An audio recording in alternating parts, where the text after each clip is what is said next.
Welcome to Life and Love in the Q, a podcast for the LGBTQIA2S plus community, those who support them, and those who just want to learn more. Together we share the stories and the science of the space and grace to live life in full color. I'm Jillian Abby, proud lesbian and mother, Hay House author, queer blogger, and TikTok something or other. And I'm Treisha Peterson. I'm an LGBTQ ally, proud mom of 6, professor and researcher of identity and the social narratives that impact the way we live and love. So open your mind, open your heart, and welcome to Life and Love in the Q. Dr. Treisha, do you know what day it is? No, what day is it? It's Tuesday, but not just any Tuesday. It's Perfectly Queer Book Launch Tuesday! What? Oh my gosh, are you so excited? I do. I hope I didn't just blow out the eardrums of our listeners by screaming into the microphone, but I have been waiting for this day for so long, and I cannot believe that it's actually here. The book is out. So anyone who pre-ordered, they should be getting their books in the mail. People can go to their bookstores now, and the books are available.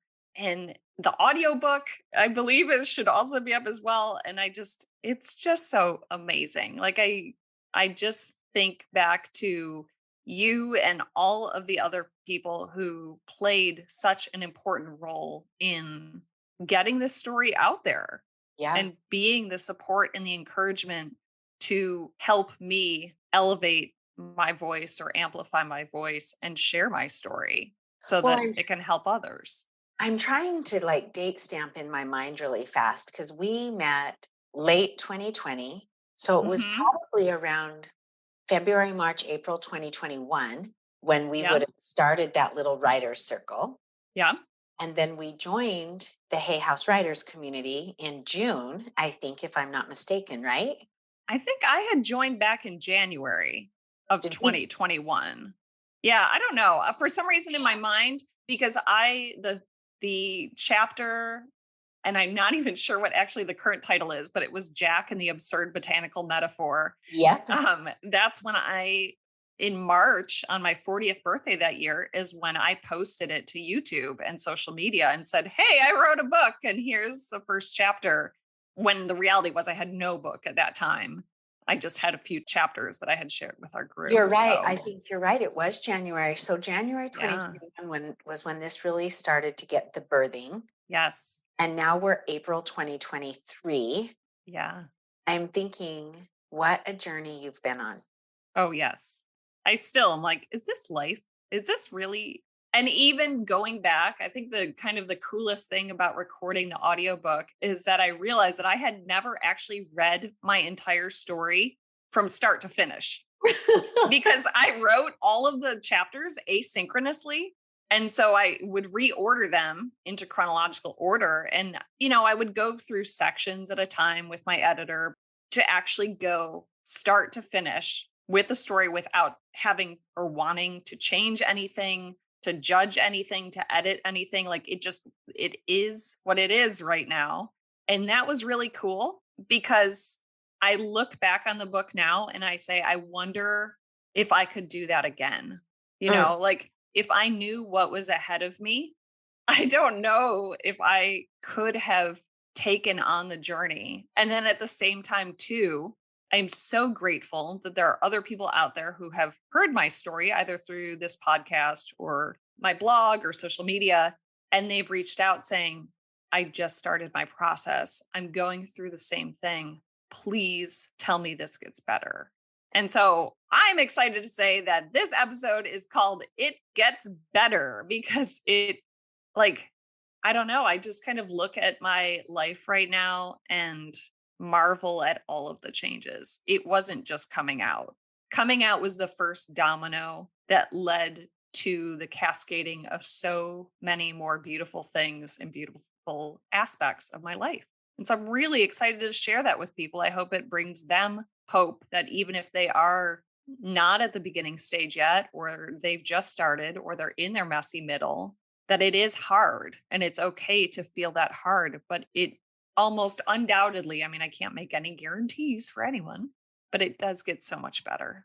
Well, I think actually you're making a couple of really good points, because even just the decision to make a big life change has a ton of steps that leads up to it. So whatever the change is, it almost doesn't matter, but there is this point where you know that it's either, I always hated this phrase, but it's the best one. It's like that moment in time where it's kind of a shit or get off the pot type of a moment. Right. That we are at the cliff and we are either going to jump, Hmm. or we're just going to sit here and know that there's a whole other world on the other side of the cliff, but we don't dare go. Yeah. Like just that jumping off the cliff moment is, there's so many steps that get us up to the apex of the cliff. Yeah. It's funny that you mentioned that too, because so when I came out, and I think I had only really come out to my ex-husband at that point, and, maybe two friends and a therapist or so. I started my own personal Instagram profile at that point, and my description on it was like bungee jumping through life, because I did feel like it was constant. Okay, I don't know what's coming, but I have to leap again. I have to leap again. And it was still scary. Like every coming out felt like another scary leap. But yeah, and then, there's also a lot of really cool stuff that came along with living my life feeling aligned finally, and being able to live in integrity and Mm. more honestly. I didn't realize the weight of masking until the mask was off. So when you're talking about living aligned and like just for the first time really feeling like you're living in alignment with yourself, I was talking to my daughter a couple of weeks ago about microdosing. She Mm. said, On Mom, mushrooms, just to clarify here. she said, you do realize that you could just do that for fun if you wanted to. Like it doesn't have to be a self-discovery process all the time. And I kind of giggled at her because I've been so serious for so many years because I had to be, the serious Mormon woman who Mhm. didn't laugh too loud and didn't have too much fun and didn't like exhibit joy in this world.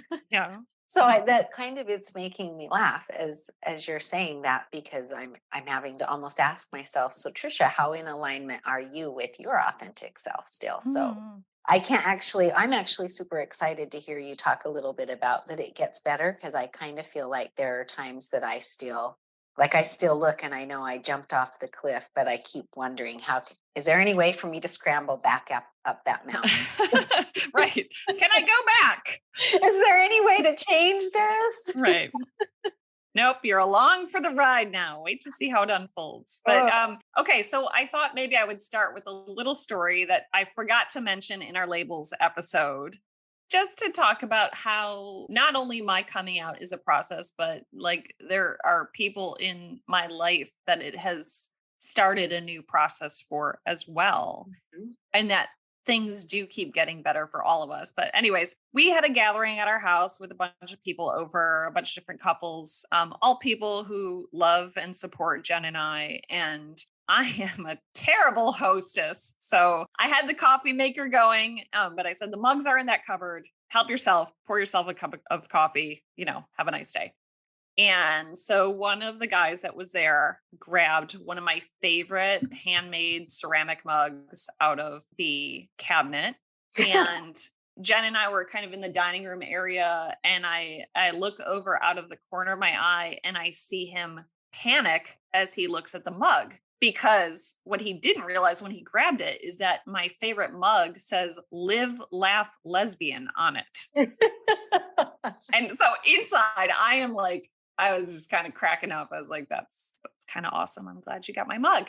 But he had that moment of panic and his wife was there. And so I see him kind of thrust the coffee into her hand and he says, here's your mug.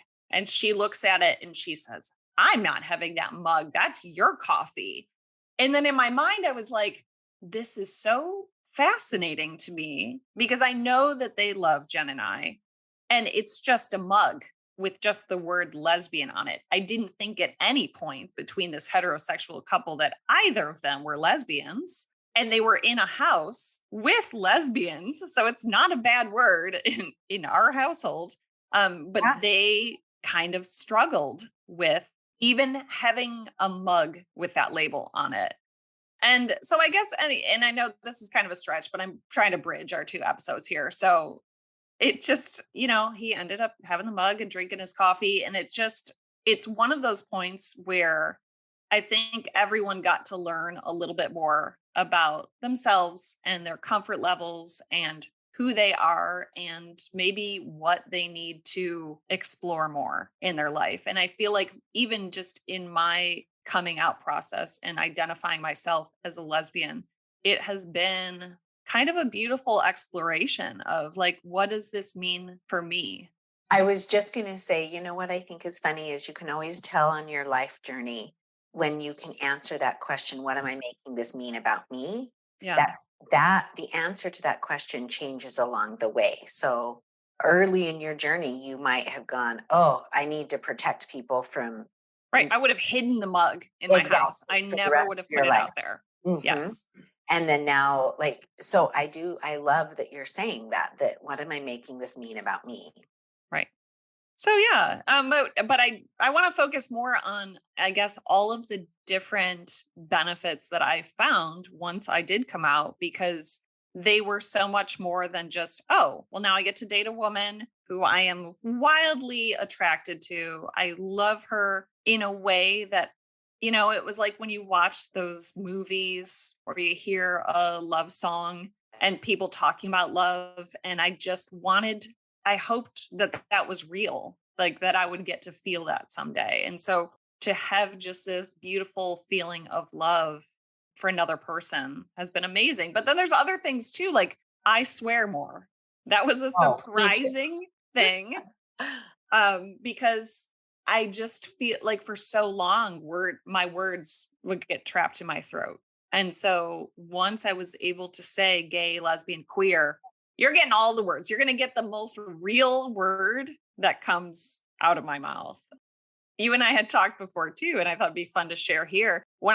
So I used to always have to wear makeup, even if I was going to the gym, if I was going to the grocery store, didn't matter where I was going.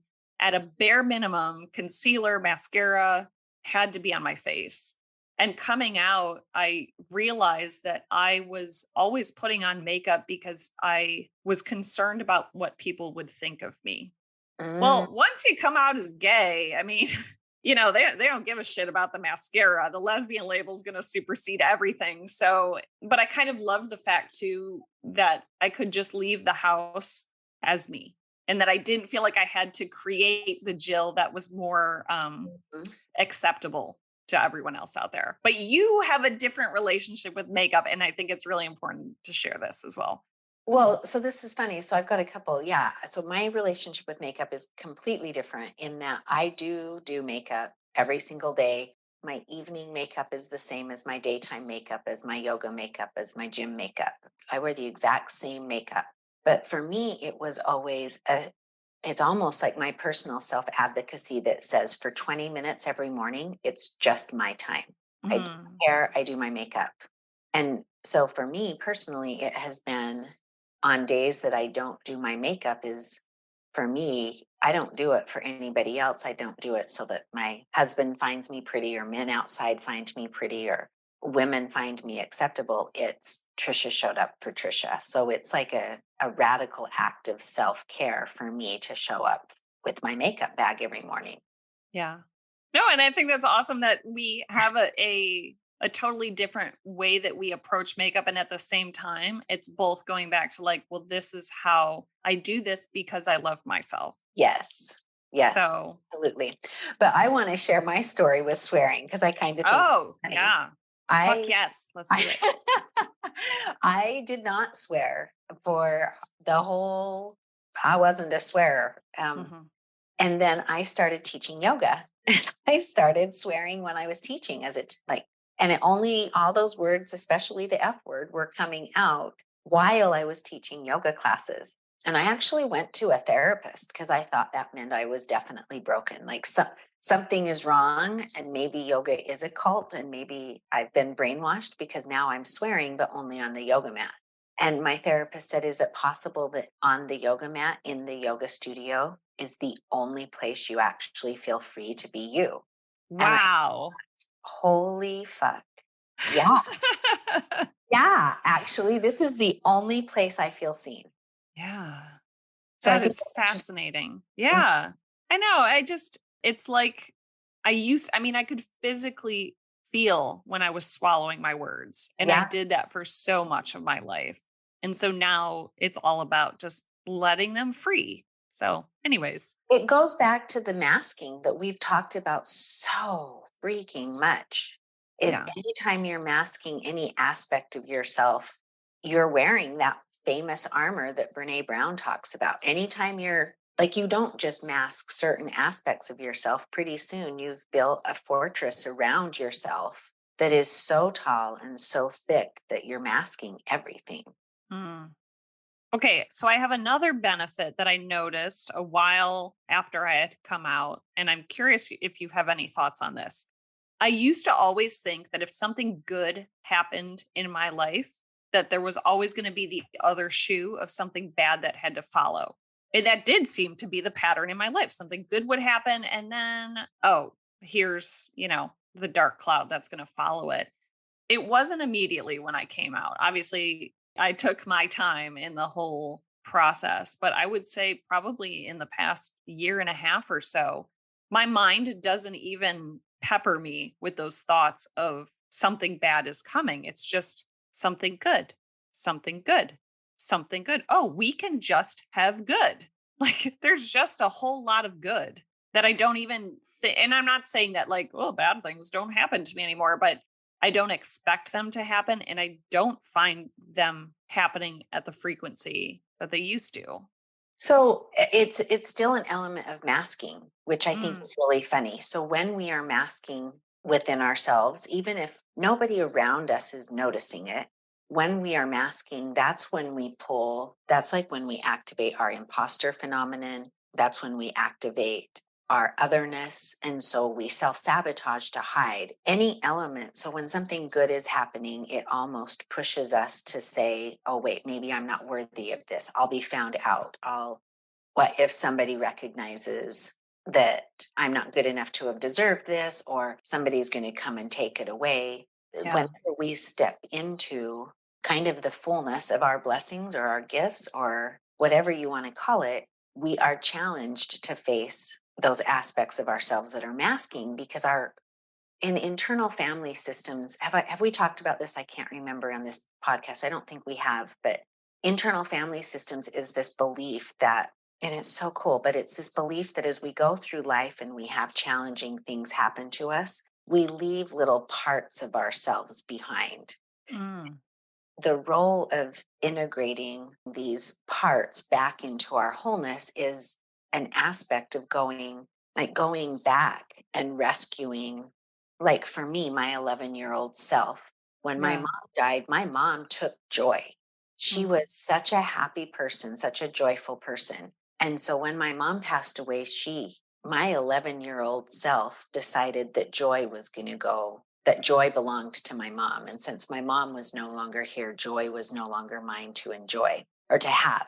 yeah. So every time I'd go through my life and feel joy, my 11-year-old self battled that. And I'm Oh, not wow. worthy to have joy because my mom isn't here. So that's when we're like waiting for that other shoe to drop Yeah. because that 11-year-old self is going to hold us back. So Yeah. the more we step into living more authentic to who we know we are, the more we have actually rescued those parts and integrated them into ourselves. Well, So that makes a ton of sense. yeah. And there's actually an excerpt from the book that I'd like to read now. This was in response to a guy that I went to college with reached out to me and he said, do you feel like you have more of yourself to give now that you are Mm, living your true self? And so, I have a very long paragraph about all of it, but at the end of it, I say coming out meant pushing people pleasing to the back burner because there was no way I could come out and people, not everyone was going to be happy about it. yeah. I was unapologetically voicing my own needs, and now I could protect the needs of my children too. In coming out, I had gained self love. With time, I had gained self worth. Yeah, I love that. And so this was the other really interesting ripple effect of coming out is I didn't realize that by not loving myself, I was constantly devaluing my worth, whether that was in business, whether that was in my shopping and spending habits, in budgeting, making excuses with money. I mean, I read every money block book out there.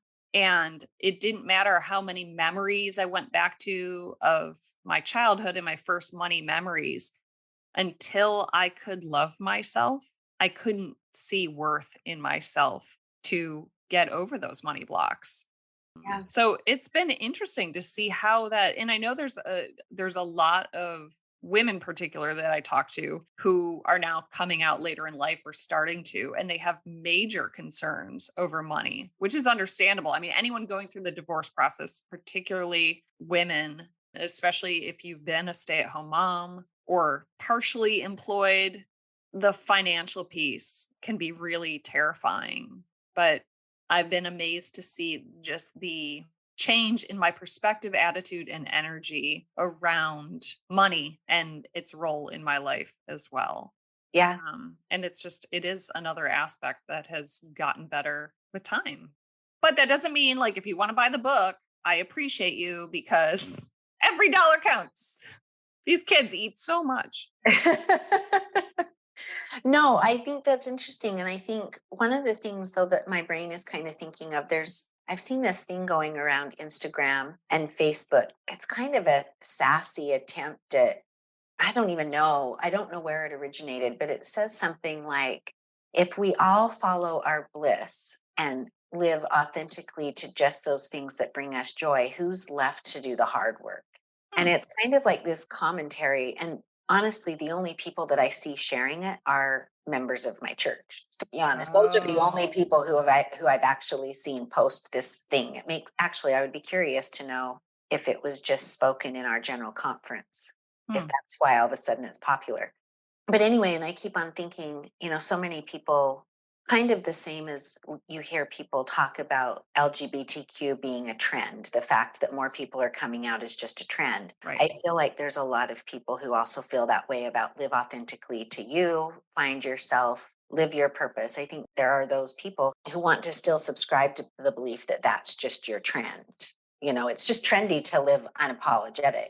But Right. I think what people don't understand about that phrase unapologetic is it's not saying that you don't take accountability for when you've wronged somebody. Like it doesn't mean walk through life not apologizing for anything. Right. It means show up as you without apology to those people who are maybe wanting to dim your light or crush your spirit or make you Yes. or tuck you back in the closet. This isn't about the number of times I still apologize to my kiddos is still there. I still apologize to my kiddos. But by me deciding that it's okay for me to swear, it doesn't make me a sailor. It makes me a woman who has swear words as part of her vocabulary. But Hmm. now my kids can also be more authentically them Yeah. around me. So they're masking themselves less. I'm masking myself less, which means now the masks are coming off, which means the connection is actually becoming stronger. Right. I think And that's what people don't understand about this concept. yeah, I would almost flip that whole concept on its head because it is not like I have any less responsibility or if anything, I'm working harder now than I have ever worked in my life. I am my yard guy. I am my pest guy. I am my pool guy. I run my own business. Jen and I are still in a long distance relationship. So a lot of times it's just me and the kids in the house. I have a lot of hard work and responsibility, but what I don't have is the crushing weight of masking on top of me. There's a lightness to everything. And you and I talked about this earlier because before we recorded this episode, I was out mowing the lawn and I Yeah. said, you know what? For all the people who complain about this, like I love doing yard work. For one, it's one thing that I never thought I could do. It was like, this is a man job. As much as I'm like, I'm so progressive, I'm such a feminist, I still in my head was like, yard work, man work. So for me to learn how to mow and weed whack and, I was putting down mulch and all the things today, like there's something I don't know, there was just such a lightness to doing all the work. Like I get to be out here in the sun, in the beautiful weather. I get to move my body. I get to be physical and sweat and listen to a podcast or listen to music or listen to an audiobook. I'm still doing the work, but now I love my life and I love what I'm doing, and it doesn't feel like such work. So, you know what I love about that? And again, I'm thinking about this silly quote that keeps going around. You're right. It's not that it takes away us doing the hard work, but I know it is so much easier to do the hard work if the people that you're doing it for appreciate you for you, right? So, Yep. in your case, you're mowing the lawn for yourself. Your And my homeowners association, but yes. but you get there Yeah. and you appreciate it. Yeah. But I think about there were so many years that I spent time being the booster club president for our school district's high school swim teams. And that's a freaking huge responsibility. There was, I can't even remember, maybe 9 to 11 high schools, and I was in charge of all of it, all of what was going on for those swimmers. But I loved those swimmers, and those Mm, swimmers liked me. Does that make sense? yeah. So they were easy to serve. Whereas there were other times, like I would have a church calling that might have taken as much time, but I felt very criticized in everything I did. And Yeah. it wasn't so much fun to serve in that capacity. So it's not that the work changed, Yeah. but It the joy doesn't of mean the work changed. right. It doesn't mean that you're not doing hard work. It's just the work doesn't feel as hard, Yes. but it's still the hard work. Oh, It's not like, oh, I live unapologetically and now I'm in a hammock in Cabo drinking a Mai Tai. I like that's not the reality of anyone who has come out or is following what feels true and authentic to them. Like we're not all just like we're at the beach and we're going to leave this to all the masking people to do all the hard things in life and we're peacing out and living our best lives. well, again, yeah. So I'm thinking about that. Like, listen to that. If you're not having to hustle for your worth and hustle for your belonging, you're not overworking yourself to death, right? Like, Yes. you're not over proving your worth. You're doing Right. your work, and then you actually feel okay if you take the vacation to Cabo. But how many people, I mean, I can't tell you how many times I went on a vacation and my husband still had work that he was working on, or I was Right. still working. We went on a cruise one time and I was speaking at a conference, and I was up every morning at 5 a.m. to write my conference presentation while everybody else was asleep on the cruise ship. So I don't think we do things like that to ourselves quite as much if we're feeling good about ourselves. Right. Well, and that brings me to my last point of why I think so much has gotten better is because coming out is such a vulnerable act. And sometimes it makes other people around you feel like they can then say or do whatever they want to based on how they feel about your identity. And so, really, for the first time in my life, I realized how poor my boundary setting skills were, and I Yeah. had to work on setting boundaries. And that's the same way with work, deciding like, well, when am I going to work and when am I allowed to rest? Giving myself permission to rest, giving myself permission to have space and time away from people and conversations where we were not in the right place to have productive conversations. I love Um, that. yeah, it just and that's the thing I think it goes back to is when you make steps living towards what feels right to you, you can also better protect yourself and the people around you as well. If you're a parent, I'm better at setting boundaries with my kids. They have more structure to their life and know where they can expand and then where we have to have certain parameters. I think it's been a great exercise for all of us. So I kind of love that you're saying that. And I love that today's book launch day, actually, because I think one of the things that I would like to just drop as an Easter egg or a nugget, a word of wisdom for our listeners, really, is that sometimes, like when we're in the mess, it feels really messy and it Mhm. feels really scary. And like I said, there are times I just want to climb right back up the mountain and not be where I am right now in the journey. But I think what's beautiful is your book, very specifically today, you very specifically in my life, But there are, in any given situation for any one of us, there is somebody who is 2 steps ahead of us in the journey. Yes. And I think what I love so much about knowing it gets better is, first of all, you're sharing your story. So I know it gets better in a lot of ways because I've talked to you. Mm. But I also, like, I called you last night with something that like flabbergasted my soul. And you had the space, the time, and the wisdom to spend with me and just talk me through that. I was just so grateful you called. I'm like, I'm that person. I'm that safe space. You're that person. Because I wasn't that person for most of my life. So it's like new and fun. Yeah. And so I kind of want our listeners to know that, like, when you're in the messy middle, it feels like you're alone and it feels so vulnerable that I don't think we always reach out. Yeah. But I promise there is somebody a couple of steps ahead of you. And they are ready for you to reach out. Like, they've been there, it's fresh, they know the way. Yes. And then your story may also become someone else's survival guide.